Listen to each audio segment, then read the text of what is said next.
ज्या महिलांना स्वतःसोबत कोणीतरी सेक्स केल्यानंतर आपली योनी शुद्ध होऊ शकते असं वाटतं, किंवा कोणीतरी दिलेलं मूत्र पिल्यानंतर किंवा कसलंही औषध असेल ते औषध पिल्यानंतर आपली आत्मशुद्धी होऊ शकते, किंवा आपण पवित्र होऊ शकतो, किंवा आपले प्रश्न सुटू शकतात असं वाटतं, त्या महिलांचं शिक्षण हे वाया गेलं असंच म्हणावं लागेल. बरं, कोणत्या तरी भोंदू बाबांना या उच्च शिक्षित महिलांवर अत्याचार करण्याचं हे पहिलंच प्रकरण नाहीये.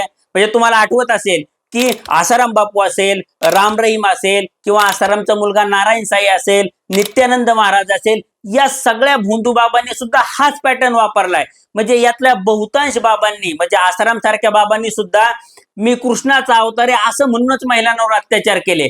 आणि या सगळ्या गोष्टींचं मीडियामधून अतिशय नीटपणे वार्तांकन झालं, नीटपणे विश्लेषण झालं. म्हणजे तुम्ही एवढं उच्च शिक्षण घेतल्यानंतर किंवा सरकारी पदावर गेल्यानंतर सुद्धा जर एखादा व्यक्ती आपल्यावर अत्याचार करतोय किंवा आपला बलात्कार करतोय किंवा खोटं बोलून अवैज्ञानिक गोष्टी सांगून आपलं शोषण करतोय, हीच गोष्ट जर तुम्हाला समजत नसेल किंवा तेवढी सारासार विचार करण्याची बुद्धी तुमच्यामध्ये डेव्हलप होत नसेल, तुमचं शिक्षण हे व्यर्थ गेलं हे मी तुम्हाला आज सांगतो. आणि जर अशीच परिस्थिती राहिली तर काल आसाराम बापू होता, राम रहीम होता, आणि आज अशोक खरादे, आणि उद्या कोणतरी वेगळा बाबा असेल. म्हणजे बाबा बदललेला असेल, महिला बदललेला असतील, पण फंडे मात्र तेच असतील आणि महिलांचं शोषण मात्र तेच असेल. म्हणजे महिलांनी नीटपणे सारासारपणे विचार केला नाही आणि स्वतःतला वैज्ञानिक दृष्टिकोन डेव्हलप केला नाही किंवा स्वतःला प्रश्न विचारले नाहीत, तर यापुढे सुद्धा महिलांवर असेच अत्याचार होत राहतील हे मी तुम्हाला आज सांगतो.